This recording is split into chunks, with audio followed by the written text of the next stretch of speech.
من علب الكرتون هنعمل ديكور رمضاني تحفة. جبت علبتين من الكرتون بالشكل ده، وانا طبعا الرسومات دي من موقع بنترست. انا اخترت منهم الرسمة دي، ثبتها على الكرتونة ورسمت الشكل الخارجي ليها وفرغتها بالكتر، وبنفس الطريقة هثبتها على الكرتونة التانية بس هفرغ جزئين. انا عندي دهان بلاستيك ابيض وبالدقاق السفنج، هطبطب على الكرتونة كلها كده واغلفها كلها باللون الابيض. خلاص كده نشفوا بقوا معايا بالشكل القمر ده.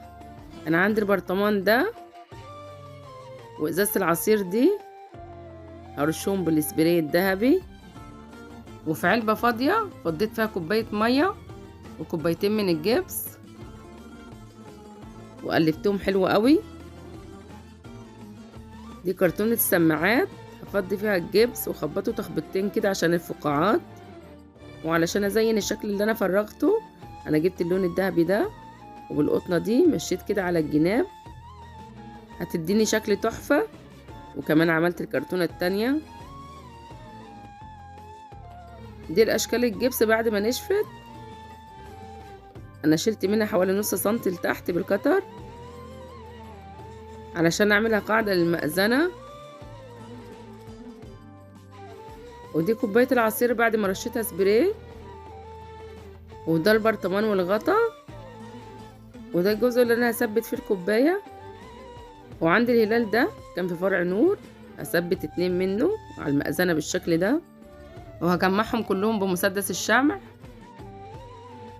بقى شكلهم قمر قمرين، شكلهم حلو قوي. قصيت شرايط من الاستيكر الذهبي عرضها حوالي 1.5 سنتي، هثبتها كده على المأذنة من فوق.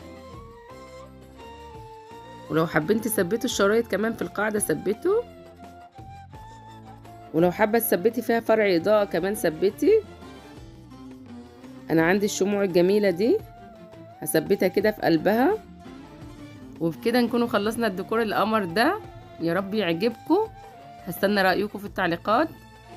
كل سنة وانتم طيبين، والسلام عليكم ورحمة الله وبركاته.